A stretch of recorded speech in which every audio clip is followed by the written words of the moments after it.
ನಟಿ ಕಂಗನಾ ರನೌತ್ ಬಗ್ಗೆ ಹೊಸದಾಗಿ ಪರಿಚಯ ಹೇಳುವ ಅಗತ್ಯವಿಲ್ಲ. ಅವರು ಅನೇಕ ಚಿತ್ರಗಳಲ್ಲಿ ವಿವಿಧ ರೀತಿಯ ಪಾತ್ರಗಳನ್ನು ನಿರ್ವಹಿಸುವ ಮೂಲಕ ತಮ್ಮನ್ನು ತಾವು ಸಾಬೀತುಪಡಿಸಿಕೊಂಡಿದ್ದಾರೆ. ಅದು ಕಂಗನಾ ಅವರು ಇನ್ನು ಬಾಲಿವುಡ್ಗೆ ಮಾತ್ರ ಸೀಮಿತವಾಗಿಲ್ಲ, ಅವರು ರಾಜಕೀಯ ಕ್ಷೇತ್ರಕ್ಕೂ ಪಾದಾರ್ಪಣೆ ಮಾಡಿಬಿಟ್ಟಿದ್ದಾರೆ.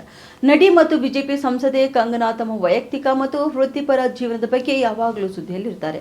ಏತನ್ಮಧ್ಯೆ ಇತ್ತೀಚಿನ ಸಂದರ್ಶನವೊಂದರಲ್ಲಿ ಕಂಗನಾ ವೈಯಕ್ತಿಕ ಜೀವನದ ಬಗ್ಗೆ ದೊಡ್ಡ ಹೇಳಿಕೆಯನ್ನು ನೀಡಿದ್ದಾರೆ. ಈ ಹೇಳಿಕೆ ಈಗ ವೈರಲ್ ಆಗಿದೆ. ಸಂದರ್ಶನದಲ್ಲಿ ಕಂಗನಾ ತಮ್ಮ ಡೇಟಿಂಗ್ ಜೀವನ ಮತ್ತು ಲಿವ್ ಇನ್ ಸಂಬಂಧ ಬಗ್ಗೆ ಮಾತನಾಡಿದ್ದಾರೆ. ಸಂದರ್ಶನವೊಂದರಲ್ಲಿ ಕಂಗನಾ ಅವರಿಗೆ ಮದುವೆ ಬಗ್ಗೆ ಕೇಳಲಾಯಿತು. ಇದಕ್ಕೆ ಕಂಗನಾ, ನಾನು ಇನ್ನೂ ಮದುವೆ ಆಗಿಲ್ಲ ಎಂದು ನಿಮಗೆ ಹೇಗೆ ಗೊತ್ತು? ನೀವು ನನ್ನನ್ನು ತಿಳಿದಿದ್ದೀರಿ ಎಂದು ಭಾವಿಸಬೇಡಿ ಎಂದು ಹೇಳಿದರು. ಆಗ ಕಂಗನಾ ನಗಲು ಪ್ರಾರಂಭಿಸಿದರು. ಇದನ್ನು ಅವರ ಫನ್ಗಾಗಿ ಹೇಳಿದರು. ಇನ್ನು ಮದುವೆ ನನ್ನ ಲಿಸ್ಟ್ ನಲ್ಲಿ ಇದೆ, ಈಗಾಗಲೇ ತಡವಾಗಿದೆ ಎಂದು ನನಗೆ ತಿಳಿದಿದೆ, ಆದರೆ ನಾನು ಖಂಡಿತವಾಗಿಯೂ ಮದುವೆ ಆಗಲಿದ್ದೇನೆ ಎಂದು ಕಂಗನಾ ಹೇಳಿಕೊಂಡಿದ್ದಾರೆ. ಅಷ್ಟೇ ಅಲ್ಲ, ಮದುವೆ ಆಗಲು ಕುಟುಂಬದಿಂದ ಸಾಕಷ್ಟು ಕೂಡ ಒತ್ತಡವಿದೆ, ಆದರೆ ಎಲ್ಲವೂ ಆಗಲು ಒಂದು ನಿಗದಿತ ಸಮಯವಿದೆ ಎನ್ನುತ್ತಾರೆ ಅವರು. ಉತ್ತರ ಕರ್ನಾಟಕ ನ್ಯೂಸ್, ಇದು ಕನ್ನಡದ ಉಸಿರು.